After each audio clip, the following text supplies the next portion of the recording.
I got permission to skip high school for a week to go on a rescue mission in New Orleans. But all my teachers required was that, I write a report about what I saw and did. Sounds like a good deal, right?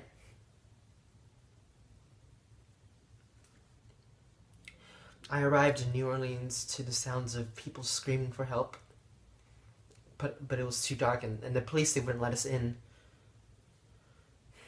The next morning, while boating around the flooded city, I saw several children with their heads sticking out of the attic. Dead. Those were the screams that I had heard. I rescued a woman who handed me a bloody pillowcase. She told me that her baby son was in it, that she had given birth to him on a roof, and while waiting to be rescued, he died.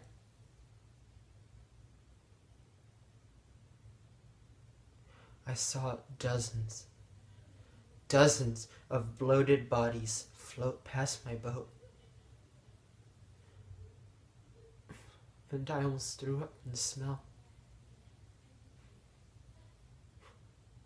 I watched many people drown. I saw a girl clinging to a piece of plywood, only to be pushed off by a man trying to save himself. I grabbed the girl and I pulled her into the boat. But when we arrived at the evacuation site, I had no choice but to leave her there. Even though there were no government officials to release her to, and there were mobs of people fighting for supplies, I wanted to stay with that little girl. She was too small and too weak to take care of herself.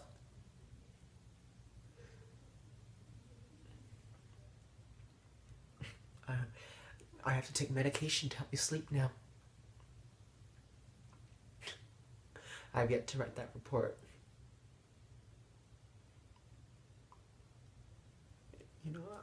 I'm really having a hard time.